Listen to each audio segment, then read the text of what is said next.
Jonas Špokas yra Baltic Locations vadovas, kuris šiandien mums papasakos daugiau apie tai, ką lokacijos reiškia video produkcijoje. Jonai, sveiki gyvi. Labą dieną. Čia į viršų. Va. Op. Sveiki, labą dieną. Labą dieną, Jonai. Gerai, lokacijų vadyba, kas tai yra per daiktas kino industrijoje? Apie ką mes čia šnekėsim, kitaip tariant? Tai lokacijų vadyba, trumpai tariant, yra pozicija, profesija arba labiau sakyčiau procesas, kurio metu tai, kas vyksta scenarijui, tai, kas yra parašyta, yra perkeliama į realias vietas. Ar ne? Jeigu scenarijui parašyta, kad veiksmas vyksta miesto gatvėje, tai reiškia, tą gatvę reikia surasti, paruošti filmavimui. Na ir tai iš esmės trumpai tariant yra mūsų darbas. Aš taip mėgstu sakyti, kad lokacijų vadybininkas turi sukurti tam tikrą tokią situaciją, momentą, kurio metu filmo režisierius arba režisierė arba kiti kūrėjai gali savo scenarijaus viziją perteikti į realybę. Tai kad tai, ką jis vaizduoja rašydami scenarijų, tuo metu, toj vietoj jie matytų kameros monitoriui tai, kaip įsivaizdavo. Daugiau mažiau, idealiai niekada, bet kad kuo arčiau būtų tos tiesos. Kaip atsiradot pats šitoje industrijoje? Netyčia. Nu tai kaip ir tikrai niekas turbūt būdami ten 10 ar 12 nesvajoja, kad būsiu location manageris, lokacijų vadovas, bet dažniausiai apie šitą poziciją aš pats esu baigęs muzikos akademiją, kino vadybą, apie šitą poziciją nemoko. Teoriškai ji yra atsiradusi iš esmės ne taip ir seniai, tikriausiai prieš kokį 30 gal metų, kada Holivude pradėjo filmai daugiau išvažiuoti iš studijų, filmuoti įvairiose vietose. Tada atsirado, pradžioje vadinosi location producer, paskui, kadangi tiek atsirado specifiškai su lokacijom susijusių dalykų, kad atsirado speciali pozicija location manageris. Ir aš baiginėdamas ar ten įpusėjęs mokslus muzikos akademijoje, tiesiog kreipiausi į dėstytojus, į kolegas, kas nors gali pasiūlyti darbo. Ir atsirado netyčia, kažkam reikėjo, kad ten surasti, reiškia, miško proskyną. Kažkur, bet yra filmas, ten buvo, man atrodo, apie antrą pasaulinį ir tiesiog ten reikės. Ir sako, gal gali paieškoti. Tai galiu, aišku, paieškoti, tada atsirado kitas filmas, po to dar kitas filmas. Natūraliai taip sutapo, kad man pradėjus dirbti labai, tuo metu įsikūrė ir Vilniaus kino biuras, Vilniui konkrečiai, vėliau ir Kaune. Ir labai atsirado dideli poreikiai, daug reikalavimų būtent dirbti su lokacijom. Ir visiškai nebuvo kam dirbti, tai po truputį ir tai tapo jau kaip ir profesija. O kodėl industrijoje vyko toks posūkis, kad prireikė lokacijų labiau nei studijų? Na, tai labai ten eiti atgal į kino istoriją turbūt negaliu, bet iš esmės kino gamyba ilgainiui tapo šiek tiek pigesnė, anksčiau, ten visiškai anksčiau kalbant, tai labai brangu būdavo filmą nufilmuoti, tai filmas turėdavo pasiruošime praeiti labai daug etapų, kad jisai taptų filmuotinas ir dažniausiai labiau buvo renkamasi ar tai dekoracijas, ar kažkaip daugiau, taip reiškia, gal racionaliau daryti. O paskui, kai atsirado ir pigesnių galimybių nufilmuoti filmą, ir skaitmeninės technologijos labai padėjo, tiesiog atsirado greičiau, daugiau tu ne visada spėsi pastatyti ir iš esmės filmuoti lokacijoje yra pigiau, nes ar ne, jeigu tavo scenarijus sako, kad vyksta mūšis kur nors laukuose, tai atkurti tą studijoje prie 3 medžių ir ten žalio ekrano gali būti kaip tik sunkiau. Tai aš sakyčiau, kad filmų įvairovė, didelis gamybos kiekis, tas ko gero ir lėmė, kad atsirado toksai kaip lokacijų vadyba. Beje, visi galite įsiterpti mūsų diskusiją, mikrofonas yra ten, klausimų mielai lauksim. Jonai, prie ko yra tekę dirbti? Kiek projektų skaičiuojat?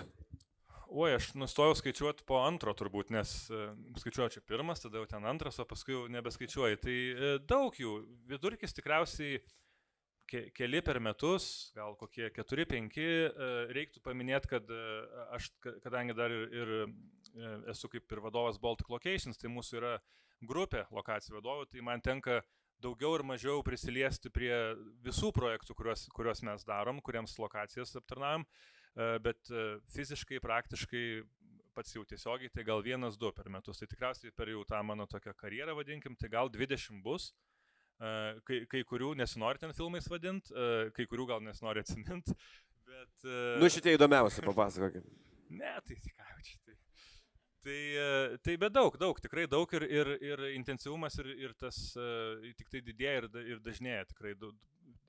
Pavyzdžiui, pastaruosius metus tikrai filmuojam daug daugiau negu, pavyzdžiui, tokiu pat metu prieš 10 metų. Nepalyginsi tikrai.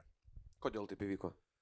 Netflixas, visi kiti streameriai, skaitmeninės kameros, tiesiog daugiau finansavimo galimybių, greitesnis distribucijos modeliai greitesni ir dabar nufilmuoti filmą, gaila, kad taip sakau, bet mes dirbam pasiruošime neturėdami scenarijų. Dabar žmonės sako, ten filmuosim, ten bus ir scenarijų mes šiuo metu rašom. Man yra buvo tokia situacija, kad režisierė sako, tą sceną aš perrašiau, tai ten bus kitaip. Ir mes sakom, mes ją vakar nufilmavom tą sceną.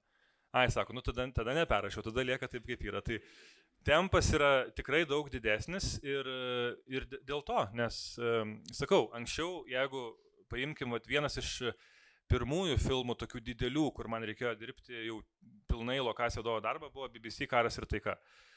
Ten buvo 5 ar 6 dalių serialas, tai scenarijų, kaip mes gavom metai prieš filmavimą, tai jisai nesikeitė, jisai toks ir liko.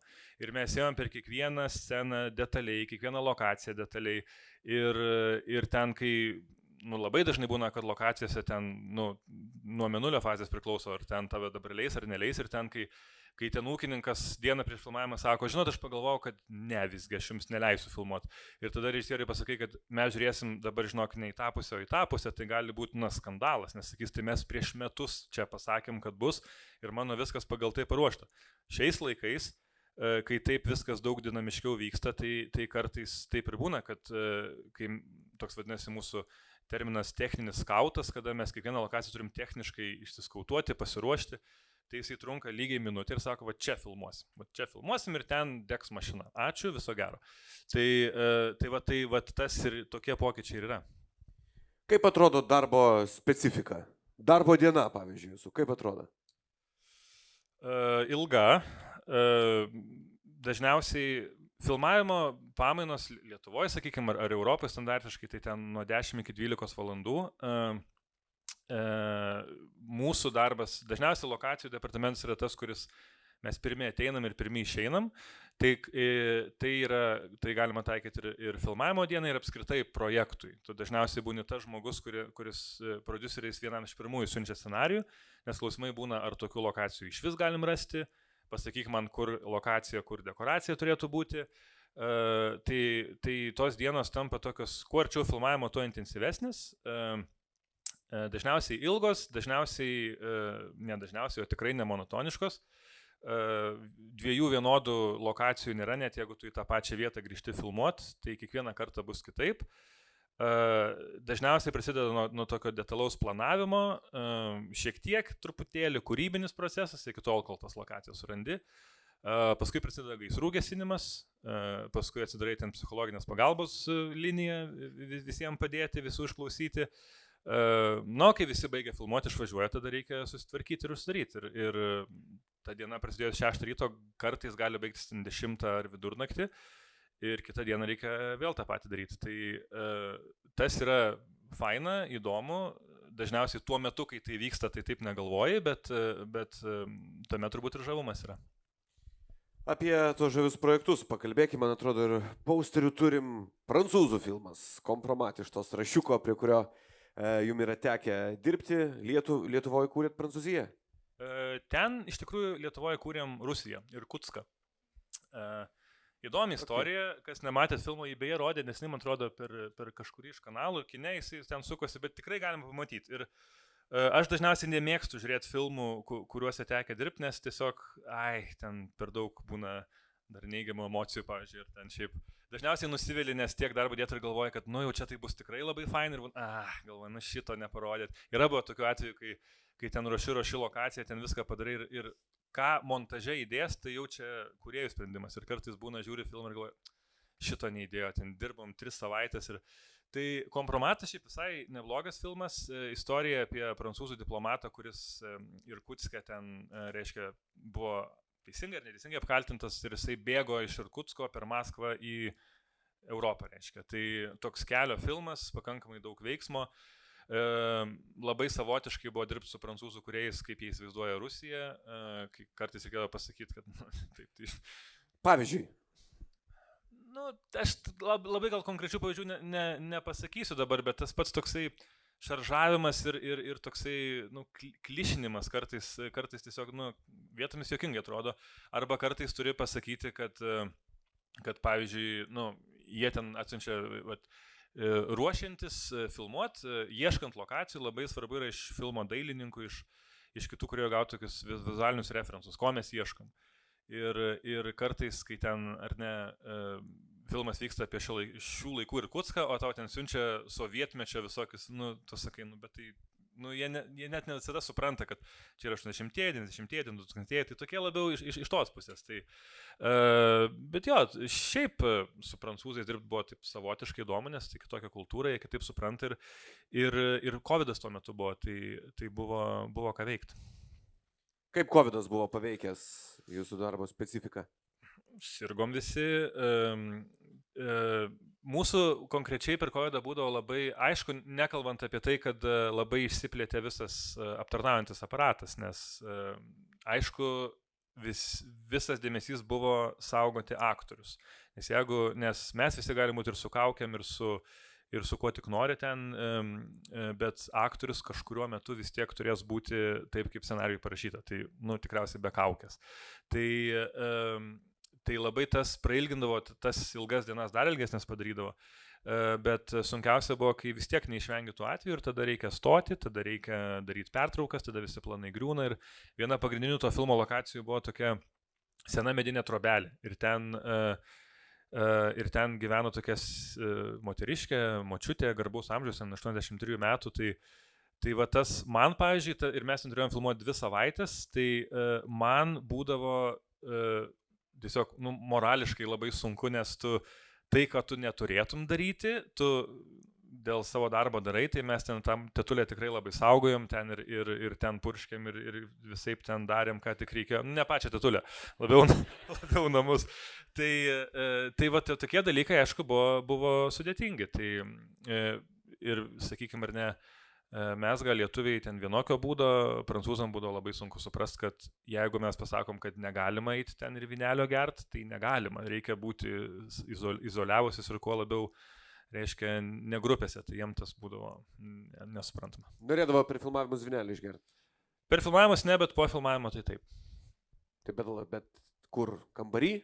Nebuvogi kitur galimybių? Tai aš manau taip jo, nes, tikriausiai, kad gal ten kokiam ar kambarėlį ar kažkur ir įsisuko tas COVID'as kažkurio metu ir tada jau ten viskas, ką planuoji, viskas verčiasi aukštyn kojom, o kine iš tikrųjų, lokacijose labai jaučiasi, kada nes tu bandai viską, tu esi visą laiką tokioje pilkoje zonoje ir net tu filmuoji gatvėj, gal ten, pavyzdžiui, nežinau, nukris medis vidury gatvės, ar ten būna kartais, oi, žinokit, dujotikio avarija, dabar čia vyksta, tu filmuoji namuose, vėl kažkas atsitiks, tu visą laiką esi tokioje pilkoje zonoje, bet visą laiką esi tokioje stadijoje, kad taip, viskas yra iki detalių paruošta, viskas vyksta, kad tuo metu, kada atvažiuoja visa komanda, ten 80 žmonių, kad viskas yra tuo metu paruošta. Tai kai atsiranda dar toks veiksnys kaip COVID'as, tai iš vis atrodo, kad tu, kartais rankos nusvyra, nes tu atrodo kovoji su neįmanomais dalykais. Tai va tas buvo, paskui, aišku, įsivažiuoji, atsirasdavo, kad visą laik planas B, tai tada biški lengviau.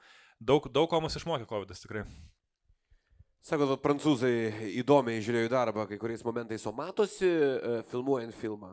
Ar išeis filmas, ar nelabai?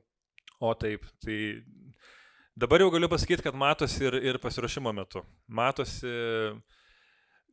kinas yra, kaip pasakyti, labai sudėtingas dalykas, labai toks sintetinis dalykas, nes susijungia labai daug skirtingų dalykų. Lokacijose tai labai matosi, nes tau gali reikėti, ar ne, gali būti scenarijų gali būti parašyta, eina herojus ir šalia ant jo nukrenta ten koks nors, nežinau, kitas žmogus ant mašinos nukrenta.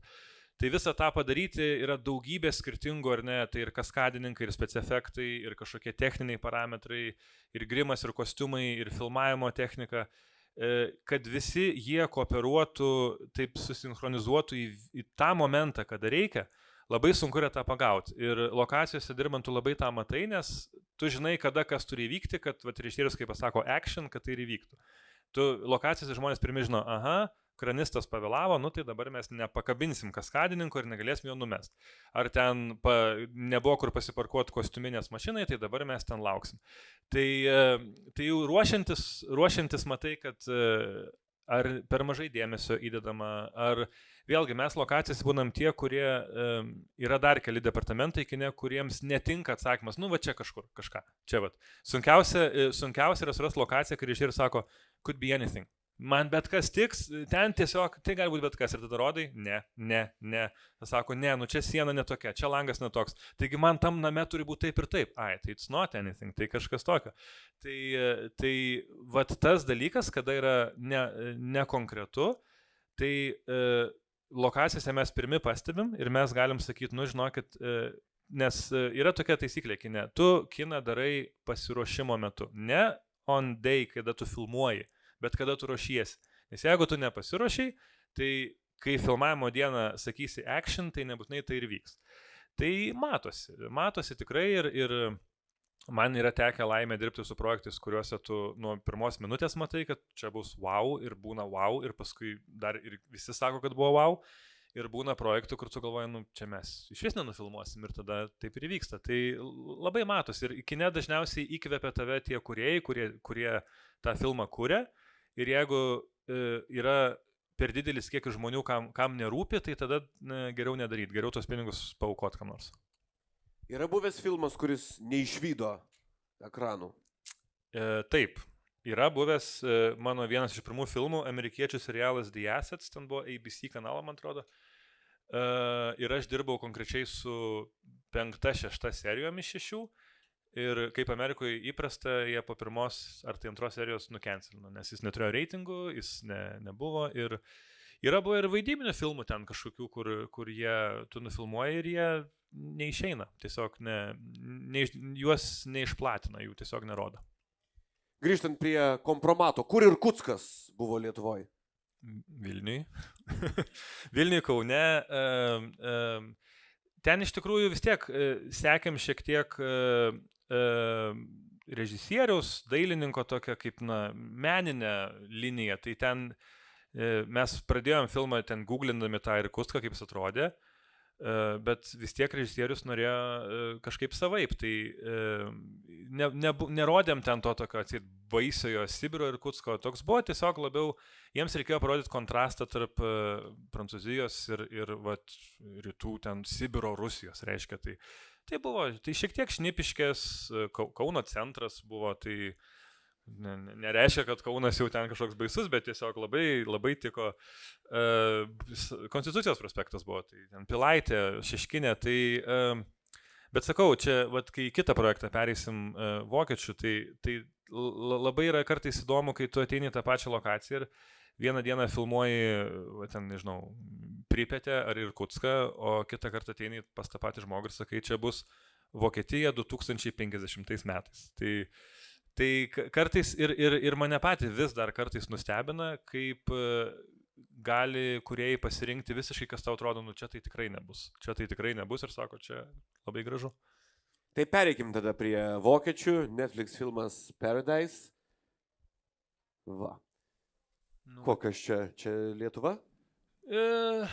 Čia tai gal ne, bet reiškia, to filmo veiksmas vyko, beje irgi, čia gal skamba, kad reklamuoju save, bet irgi visai rekomenduoju. Nėra toks blogas filmas, tikrai visai kažkaip. Įmanoma ištvert. Jo, jau aš tikrai retai, kada ten sakau su savo filmuotis filmas, kad pažiūrėkit, nes kažkaip, visi ten lūkesčių turi, bet visai neblogas. Tai čia veiksmas vyko Berlyne, ten paskui jie ten perskėlė iš Berlyno į kažkur kitur, neatskleisiu siužeto, bet čia buvo momentų, kada mes filmavom Berlyną 2000 ten gal 40 ar 35 ir, pavyzdžiui, vieną sceną filmavom Gedimino prospekte. Ten Gedimino ir Stulginskio gatvių sankryžai. Ir atsimenu, buvo labai juokinga, nes kai nori uždaryti gatvę, reikia eiti į savivaldybę, pateikti filmavimo schemas, gauti leidimą. Ir visą laiką reikia pasakyti, ką filmuoji. Ten būna toks filmo aprašymas Ir tada reiškia tą dieną, čia sveiki, mes filmuojam filmą apie ateitį, čia reiškia futuristinis filmas ir mes norim uždaryti Stulginskio gatvę. Ir ten kažkas iš eismo skyriaus sako, nu bet jūs juokaujate, šit tokia gatvė, duobėta ten, visokia, tai jūs filmuokit, va. Tokia yra ateitis gal, nu. Sako, jūs filmuokit ten paupy, kažkur filmuokit, tai kur jūs dabar čia filmuojat, nu? Tai, bet vat, filmo režisieriui ten pasirodė vat, kažkas berlyniško ir tas buvo. Ir tą patį filmą filmavom Fabioniškėse, kas kaip tik buvo, man atrodo, gal ten Černobylio jubiliejus kažkoks filmavimo ir buvo labai irgi įdomu, nes mes filmavom lygiai tą pačią vietą, ėjom pas tuos pačius žmonės, į tuos pačius balkonus, prašyti tų pačių dalykų. Ir jie visi sakė, tai Černobylis 2. Nu, sakom, ne, Černobylis. Ir tada sakom filmas apie ateitį, sakau, juokaujat, sakau, ne, tikrai. Ir vėl ateini prie to, kad tas pats objektas, kur atrodo, tikrai, niekada negalėtum ten Fabioniškų rodyti kaip kažkokios ateities, ten kažką, bet pasirodo gali. Ir lokacijose taip dažnai būna, kad jeigu filmo veiksmas vyksta, pavyzdžiui, ligoniniai, tai aš net daugiau šansų duočiau, kad mes nefilmuosim tikroji ligoniniai, o mes filmuosim kažkur kitur, kas yra panašu į ligoninę, arba ten ar ne, kieno nors ofisas gali tapti viešbučio kambariu. Tai čia tokia biškė atsiranda ir ta kino magija vadinama, kada tu gali vieną dalyką labai greit užmaskuosti ir pakeisti kitu, bet tuo pačiu ir labai įdomu sekti tas kūrėjų tokias vizualinės kelionės, kaip jie įsivaizduoja tuos dalykus. Tai pagal vokiečių kūrėjus, tai ateityje bus viskas taip fabioniškiškai. Kaip atrodo ateitis Fabioniškėse? Ką jūs darėt su Fabioniškėm? Dekoravot kaip nors? Jo, tai dekoravom, buvo daug LED ekranų, ten reiškia, stovėjo daug elektrinių mašinų. Tai tose pačios vietose, kur per Černobylį stovėjo visokie žiguliai, tai ten dabar buvo tie Volkswagen ID, tai va toks ir skirtumas. Ten, sakau, nenoriu atskleisti labai siužeto, bet ten atseit buvo vieta Berlyne, kur ten jau taip, ne ta pati, jau ten, nežinau, verslo centrai ir kažkokie, tai ten buvo vizualinė mintis tame lokacijos pasirinkime. Bet tas perkelimas į ateitį ten labai nedaug buvo, tai pagal juos galiu pasakyti, kad ne kažką ten keisis. Šiek tiek padekoravot ir va taip gavos. Panašiai. Gerai, keliaujam prie Netflix serialo apie Spotify. Ką ten kūrėt? Ten, šiaip šitas geras yra pavyzdys, kaip pradžioj minėjau apie tą visą industrijos tokį suaktyvėjimą ir pavadinimas pats už save sako, serialas buvo apie Netflixo šito Spotify'us įkūrėjo visą tą istoriją, kaip jisai ten sunkiai jam sekėsi pradžioje ir kaip atsirado idėja Spotify'us ir kaip jis ją perkelė. Ir tai yra švediška istorija, švedų kalba, su švedų aktoriais. Visas veiksmas vyksta iš esmės Stokholme, kas yra pakankamai švedams labai patinka filmuoti Vilniui ir Kaune, nes jiems čia panašu į Švediją ir kažkaip jiems čia patinka. Ir Spotify'as buvo toks projektas, kuris ir buvo iš tų, kurie neturėjo scenarijaus, nes jis labai greit atsirado. Čia turbūt jau yra susijęs su prodiuseriniais dalykais, kada kažkas tą idėją pamatė, kažkam patiko, kažkas prapičino ir Netflixas turi tokią įdomią savybę, mes tą labai, labai dažnai patiriam gamyboje, tiek su Strangeriais buvo tas pats, tiek su kitais Netflixo, jie turi algoritmą, kada yra nustatoma data, kada filmas įdedamas į Netflix. Ir tada jie skaičiuoja atgal, kiek laiko reikia to filmo montažui, tai reiškia, kada reikia pabaigti filmavimą ir tada atitinkamai, kada reikia pradėti. Ir pavyzdžiui, jeigu tą procesą, skaičiavimo procesą vykdo Liepos 1, o jiem algoritmas pasako, filmuoti reikia rugpjūčio 1, tai sakys, tai ir filmuojam rugpjūčio 1. Kas reiškia, nebūtinai bus visas scenarius parašytas, nebūtinai bus apskritai viskas apgalvota ir tada Spotify'as buvo toks, kada prodiuseris paskambino ir sakė, ten bus 4 lokacijos, nes mes statysim Spotify'aus ofisą ir visas veiksmas vyksta ofise ir mums tiesiog reikia lokacijų po 2 dienas, kas 2 savaitės pafilmuoti, kol mes iš naujo paruošim dekoraciją, kad tiesiog pafilmuoti.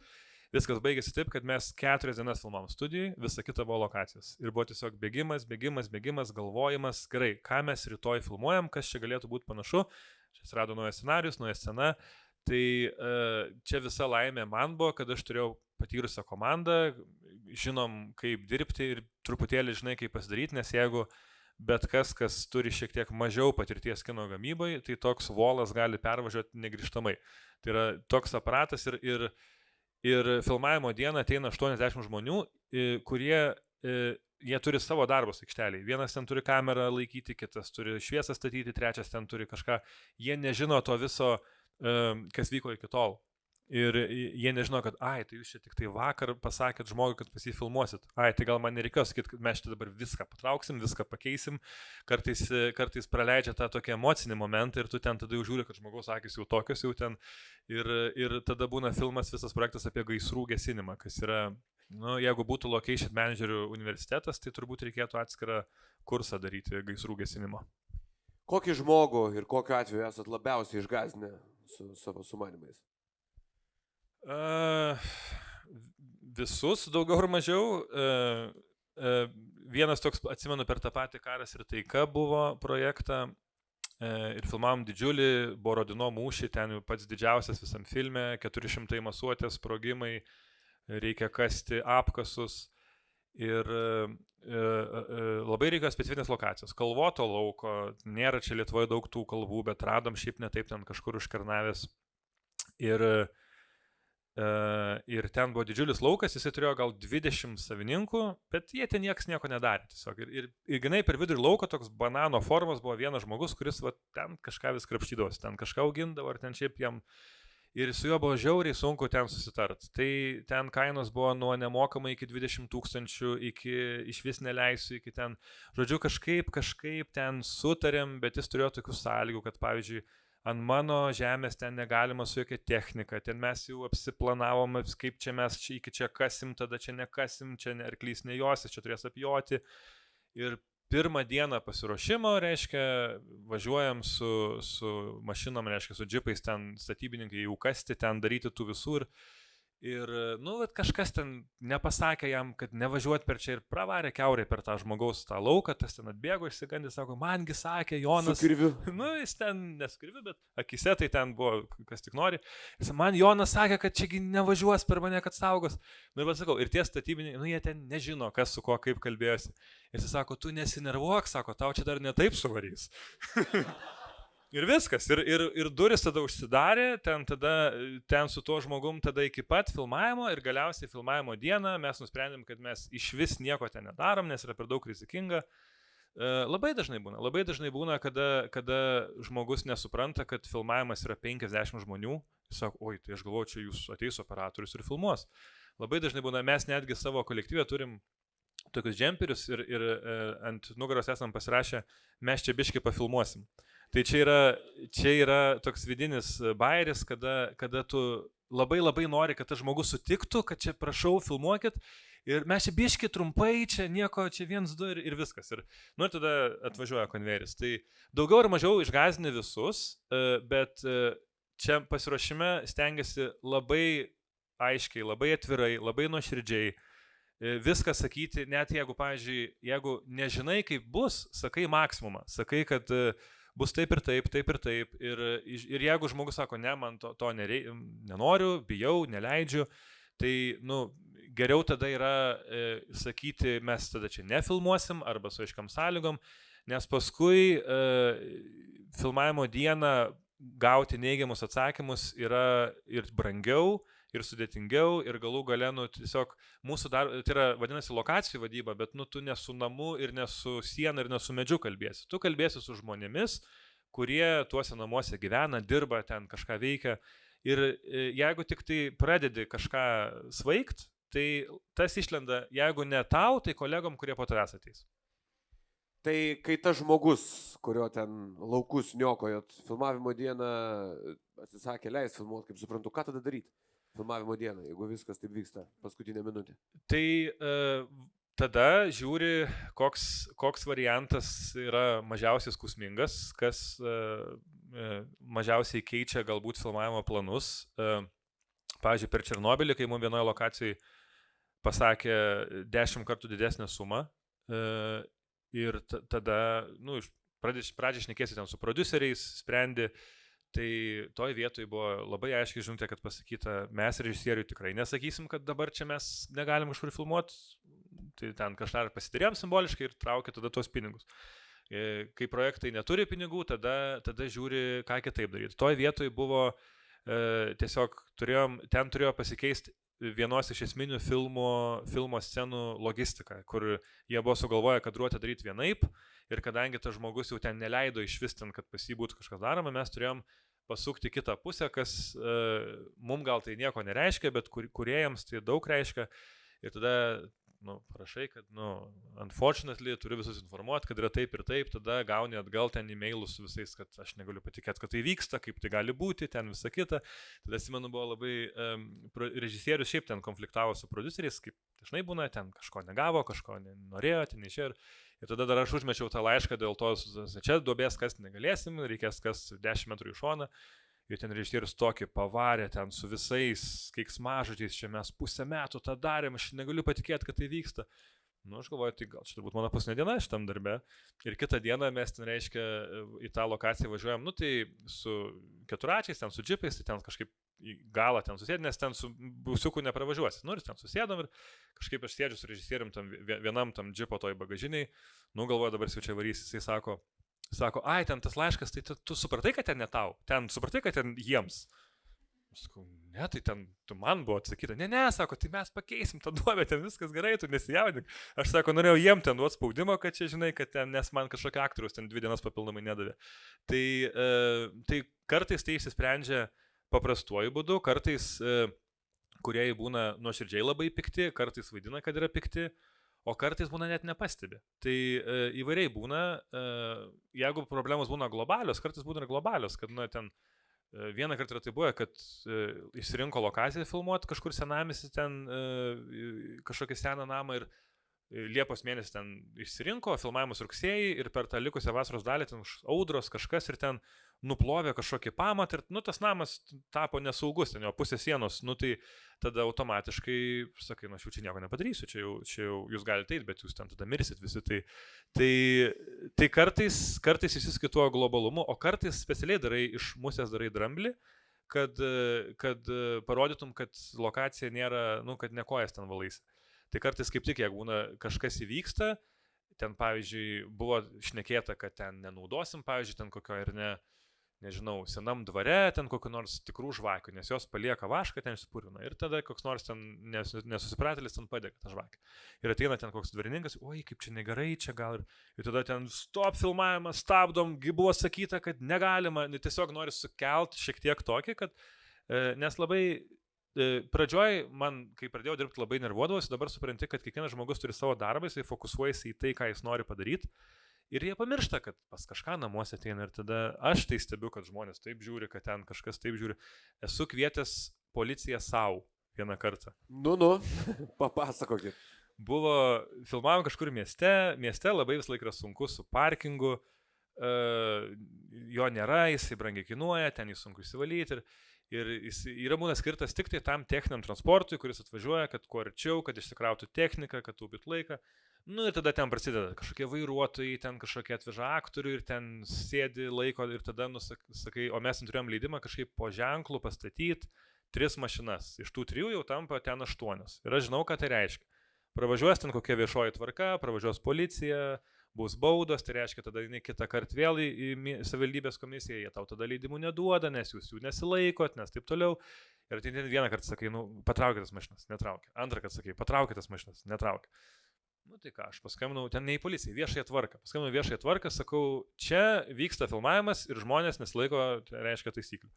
Ir atvažiuoju, aš jau net pamiršau. Neklausė, kas atsakingas. Tai klausė, tai aš net pamiršau kažkaip, aš paskui ten kažkur geriau kavą, ten man sako operacija, ateik čia atvažiavo, reiškia, sako, čia be leidimų kažkas vyksta. Aš ateinu, sako, kuris yra atsakingas? Sakau, aš. Taip žiūriu, sako, tai kas čia išvietė mūsų, tai sakau, aš. Tai sako, tai tu pats savo išsikėti. Taip, sakau, nes aš nebesusikalbu su savo komanda. Tai tik tai parodžiau į tuos vairuotojus, reiškia, tik jie ten apsisuko pradėti linkių, tai iškart išvažiavo viskas, švaru. Tai, kartais reikia ir tokių imtis priemonių, dažniausiai suveikia. Kuris buvo labiausiai wow iš projektų, prie kurių teko dirbti? Černobylis. Čia nėra kalbos, čia buvo projektas, kuris pakeitė apskritai apskritai suvokimą gal apie tai, kodėl reikia filmus daryti iš vis. Tai čia, nežinau, kai mes padarėm Černobylį, tai atsimenu kažkas iš kolegų vyresnių ten užsieniečių, man atrodo, sakė congratulations, sako, padarei, tai dabar 20 metų tokio neturėsi projekto. Tai tiesiog tai buvo, kai gavau scenarijų pirmą kartą ir kai man pasakė, kad bus Černobylis, tai galvoju, tai ką ten rodyti, tai visi žinom, sprogo, taip, ten baigėsi, kaip baigėsi. Čia aš tikrai galvoju, kad ten bus kažkoks disaster movie, kaip ten amerikiečiam rodys, kaip ten lydosi visi nuo radiacijos ir taip toliau. Tada skaitai tą scenarijų, aš jį gavau paskaityti dar, kol mes nežinojom, ar iš vis Lietuvoje filmuosim, nes konkuravom su kitom šalim. Ir skaitai tą scenarijų ir supranti, kad, wow, čia tikrai bus geras. Ir tada jau perini tą etapą, kada pradedi ruoštis tam filmui jau fiziškai. Ir tada vat, kaip minėjau, kai tave įkvepia tie kūrėjai, tu pamatai, kiek jie yra darbo idėja. Ir galvoji, wow, mes tikrai čia, kai filmuosim, čia bus. Tada nejučiom pradedi jaust, kaip truputėlį tave biški stumia, kad tu galvoji, aš čia dar biški pasistengsiu, dar padarysiu. Ir tada atsimenu, kai mes Fabioniškės ten reikėjo ruoštis ir tas jau evakuacijos, tos visos scenos ir režisierius ten, taip, parodė, sako, tai ten buvo gal kokie 800, mes paskui skaičiavom arti 900 mašinų. Ir režisierius sako, tai čia jų nebus, ne, per performances. Aš sakau, tai aišku nebus, jo, viskas gerai. Ir tada nežinai, kaip tą padaryti, bet kažkaip norisi, nes tu tiki to projektu. Ir kai mes filmavom, man nedaug teko būti aikšteliai, bet kada būni aikšteliai, tu matai, kad čia, wow, čia tikrai bus gerai. Ir tada net nereikia, kad ten paskui visas pasaulis ten pripažintų ir ten visus tuos Emmy gautų. Čia jau visiškai buvo next level. Bet tas, kada tu gauni scenarijų, tu juo patiki, tu pamatai, kaip tie žmonės, kurie kūrė, irgi tuo tiki ir pamatai rezultatą, kuris tavęs nenuvilia, o šiuo atveju dar ir reiškia, kažkaip upliftina. Tai aš atsimenu, mes per premjerą kvietėm žmonės iš Atominės, iš Ignalinos, kad pažiūrėtų. Ir man turbūt didžiausias buvo toksai, kaip pasakyti, vertinimas, bet gal suvokimas, kad tas filmas pavyko, kai ten visi tie, reiškia, Ignalinos atominės apsaugos vadai, ten buvę karininkai, reiškia, visi jau, jie išėjo iš tos peržiūros ir aš mačiau, kad jie tikrai verkė, tikrai ašarojo, jiems buvo ant tiek pavyku. Ir tada galvoju, tada vertėjo ten tas visas, reiškia, valandas ir visą kitą, reiškia, kažkam tai padarė kažkokį įspūdį. O atvirkštinis variantas yra, kada tu įdedi lygiai tiek pat darbo ir tu matai, kad niekam nerūpi, niekam ne. Tai va toksai. Tai Černobylis padarė tą tokį pokytį, kur viena vertus yra sunku dabar kartais, kai tie projektai šiek tiek nuvilia, bet kita vertus tu visą laiką bandai atrasti rasti, kas tave gali inspiruoti. Tai nebūtinai scenarijus, tikrai ne pinigai, ten biudžetas gali būti mažas. Žmonės dažniausiai, kūrėjai ar kažkas kitas, kas pastumia tave ir tada daug lengviau yra ir lokacijose su žmonėm tartis, kad turi ką pasakyti. O Černobylis, kodėl konkurencinė kova laimėjo Lietuva tarp visų lokacijų? Kuo jin buvo tinkama? Tai visų pirma, tai tos kovos net nebūtų buvę, jeigu HBO, ten Craigas Masonas konkrečiai nebūtų nusprendę, kad mes norim filmuoti autentiškai. Nes jie galėjo viską nufilmuoti Los Andžele. Galėjo viską ten pasistatyti dekoracijose, ten pasistatyti eksterjero kažkokių, bet jie norėjo filmuoti autentiškai. Ir tada pirmas dalykas buvo, tai gerai, kur rasti tą atominę. Ir tada atsirado Lietuva iš karto, nes ten jie kažkur pagūlino, kad yra tokia neveikianti, kas yra netiesa, jinai yra veikianti, tik tai jinai negamina, joje nevyksta branduolinė reakcija, bet jinai veikia, jinai tiesiog šiuo metu vyksta jos išmontavimas.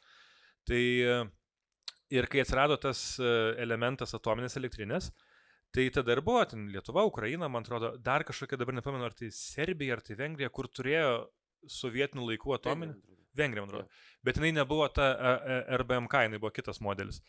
Tai labai, kadangi ta atominė kaip ir ten tapo galima ten filmuoti, tai mes labai anksti supratom, kad Lietuva ko gero gaus tą projektą, tik tai buvo klausimas, kiek iš viso filmuos ir tada mes važiavom į Ukrainą, žiūrėjom, kaip ten atrodė ten ir tas Kijevas ir visokios Pripetės ten, tie visi aplinkiniai ir tada dar daugiau filmavimas rado Lietuvoje, ten Ukrainoje buvo 2 savaitės, Lietuvoje buvo, tai iš 100 dienų Ukrainoje buvo 10, Lietuvoje buvo 90, o paskui atsirado ir visi kiti dalykai, kas yra svarbu ir mokestinė lengvata, ir ten apskritai to išleisto euro vertė, kiek ten.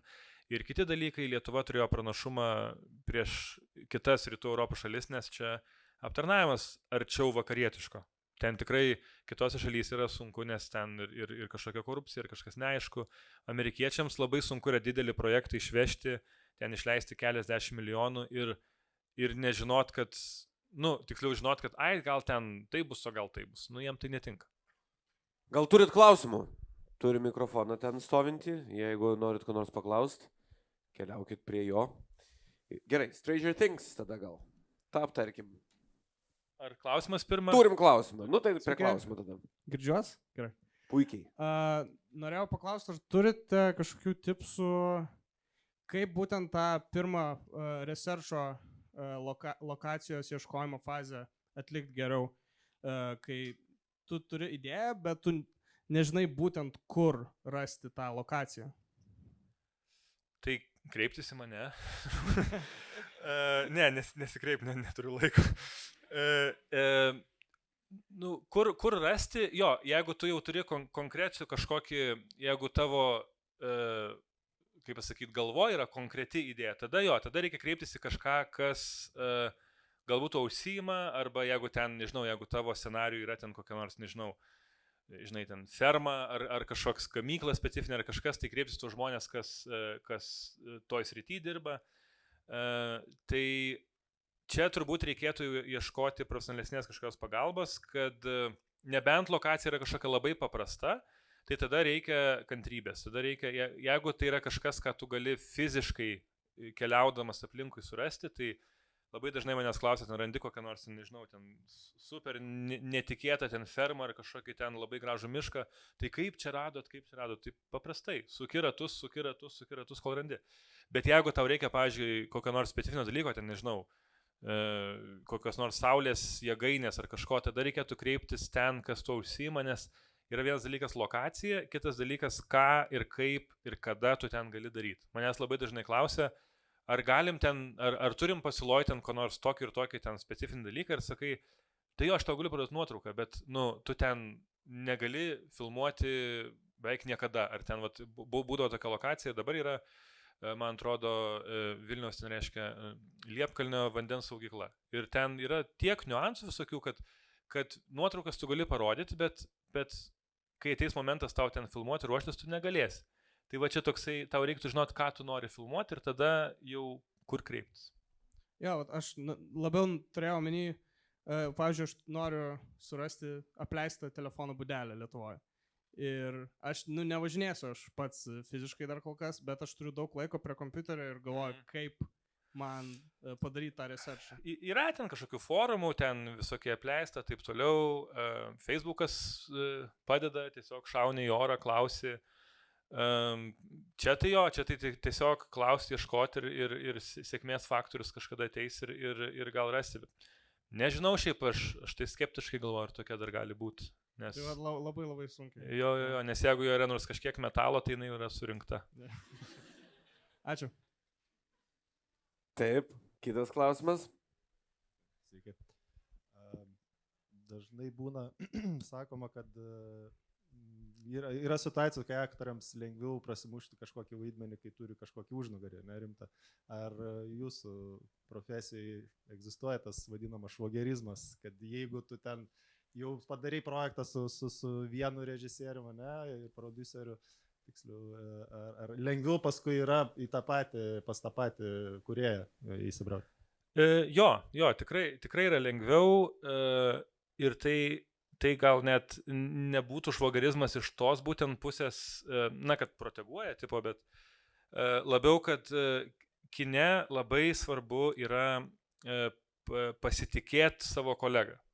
Nes viskas, tikrai ta dinamika kartais yra jau pernelyg didelė. Kartais tau reikia čia ir dabar turėti sprendimą, kuris tau gali turėti įtakos visam filmavimo procesui. Ir kartais reikia priimti kažkokį neigiamą atsakymą arba paklausyti, ką tau sako. Ir jeigu, pavyzdžiui, ypatingai jeigu, pavyzdžiui, yra režisieriai, prodiuseriai iš užsienio, tai man kartais tenka Latvijoje filmuoti ir darai tą patį lokacijų vadybą, bet reikia daryti Latvijoje ir tu turi visą informaciją deleguoti vietiniam, kad jie pašnekėtų su... Ir aš jau jaučiu tokį, kad jau aš nebesuprantu, kas vyksta, ar tikrai čia taip, ir ten pasako ne, ir tu galvoji, bet tai pasakė ne per 2 minutės, ar tikrai čia taip greit pasakė ne. Ir tai pasitikėjimas labai svarbu ir jeigu tau su kažkuo pavyko padirbti, tai tie žmonės dažniausiai nori, kad tu irgi dirbtum, nebent tau nepavyko padirbti, tada nenori. Tai čia net ne švagarizmas, o toksai, kad kaip įmanoma daugiau sutaupyti laiko aiškinantis apie vienas kitą. Ok, nu ką, laikas mūsų jau į pabaigą atėjo, dar Stranger Things, gal greitai palieskim.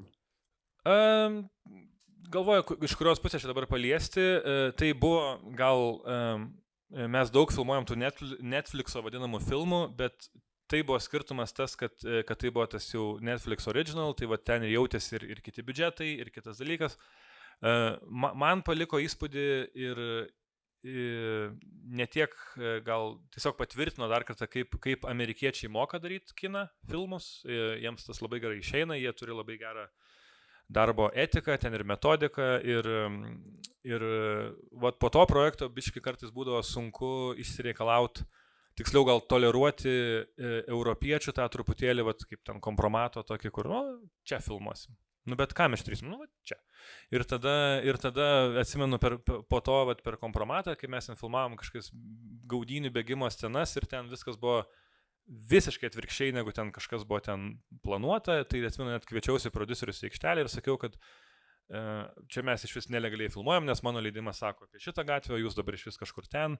Tai vat per Strangerius atsimenu, nes irgi buvo COVIDas ir jie labai vėlai norėjo atvažiuoti į Lietuvą, kuo vėliau, ten atsiuntė kelis žmonės, kad ten reiškia pasiruoštų. Mes ten daug lokacijų neturėjom, gal 4-5 per visą filmą ir man vienu paliko įspūdį, kai jau jie atskrido, ten kelios dienos prieš filmavimą ir yra tokia pozicija kine režisieriaus asistentas. Tai yra iš esmės režisieriaus dešinioji ranka, jisai planuoja visą filmavimą, kiekvieną dieną, kiekvieną kadrą ir jisai atvarė į tą lokaciją ten kažkokį angarą ir jisai į tą lokaciją žinojo geriau negu aš. Nes, aš ką, susitarėm su šeimininku, angaras, jisai tuščias, darykit, ką norit, tai tiek ir žinių. O jisai sako, tai vienas kadras iš ten, kitas ten tada iš tų mažų durų, aš sakau, kokių durų? Tai ten, kaip eini, yra tokios ir mes einam, tikrai yra duris, nes jis gavęs brėžinius, jie išsiplanavę, išsianalizavę ir tiek yra pasiruošę, kad jau ten viską žino iki detalių. Tai va tas man paliko įspūdį ir 16 valandų filmavimo pamainos, nes kūrėjai Duffer Brothers, čia jų vaikas tas filmas ir jie supranta, kad čia tie visi milijonai yra jų, tai mes filmavom Semeliškių senoj cerkviai, tada buvo ten jutiminė temperatūra -29 gal, man atrodo. Ir atsimenu, mes turėjom filmuoti kažkokiam karjerę, lauke ir kitą dieną toj cerkviai. Ir atsimenu, atėjo prodiuseriai, sako, mes turim keisti planuoti, nes Winona Ryder lauke prie 29 nesifilmuos. Tada aš sakau, bet ta cerkvė, tai ten irgi kaip laukas, ten tas pats. Jis sako, I'm not stupid, sako, aš suprantu, bet jeigu jinai paskaitys interior, tiksliau exterior, o ne interior, tada jinai nesėsi savo private jet ir neskris. Tai, o jau kai atskrido, tai tada jau šitie Duffer Brothers ten jau tada, taip sakant, išfilmavo viską, ką gali ir atsimenu, tas pats režisieriaus asistentas atėjo, sako, 3 dublis buvo camera perfect. Viskas, mes turim tą dublį, bet mes jau darėm 16. Nes galim, nes kaip kolegos kažkada, kai vokiečiai pasakojo, kai su Tarantino dirbo ir ten jis irgi mėgėjęs daryti 1000 tų dublių ir jie turi tokią taisyklę, jis sakydavo, okay, great, one more, ir tada jis sakydavo, because, ir visa grupė turėjo sakyti, we love making movies. Tai ten irgi tas toksai jautėsi biški, bet sakau, labai jautėsi, kad yra super aukšto lygio, pasiruošę. Tai mūsų siekiamybė yra gal bandyti pritemti tą amerikietišką lygį iš tos pusės, kad dirbti labai kokybiškai, detaliai. Ir man pasisekė, kad aš dirbu lokacijose, nes ten negali, haltūrint. Nes jeigu tik tai pasakysiu, tai tada taip išeis. Tai tas projektas toks buvo. Gerai, Jonai, ačiū labai, jau ir perlipom šiek tiek diskusijos laiką. Ačiū, kad taip gausiai susirinkot, net stovintys žmonės klausėsi apie lokacijas. Ačiū. Ačiū labai.